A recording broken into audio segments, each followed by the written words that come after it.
The verse on the Jester for Jesus website for today is from Psalm 77 and verse 11, and it's just the first part of that verse. It says this: I will remember the deeds of the Lord. There are so many things that we have these days that can help us to remember stuff. I mean, we have a diary, we can have a calendar, we can have our mobile phone that can, we can put a reminder on our phone that it'll ping at us.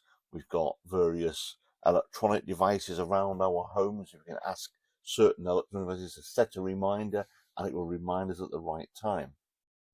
How do we remember the deeds of the Lord? Or how do we remember what God did? By reading the Bible.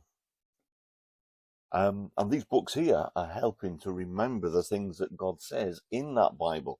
I've got so many books on my shelves that are Bible commentaries and Bible studies and surveys of the Bible and Bible explanations, etc., and help me to remember the stories and connect them together. I'll remember the deeds of it. That's what God has done. The Old Testament is full of God acting, helping the people out, the deeds that he's done, and that's why this is mentioned here in Psalms.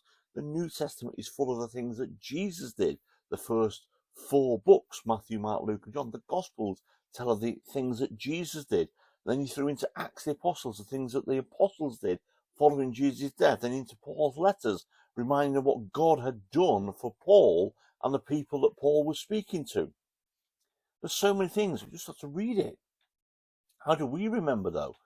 We remember by just reading, by getting connected to what God has said in his word, by studying it, by being studious and going through it and thinking, maybe taking a journal and making a note of things so we can reflect back.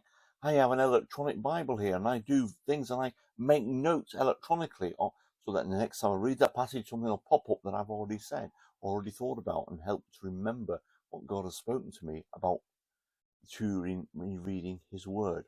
So, we can say we will remember the deeds of our Lord because we can read what he says.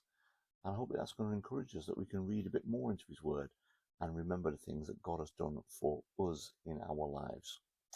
Have a good day today.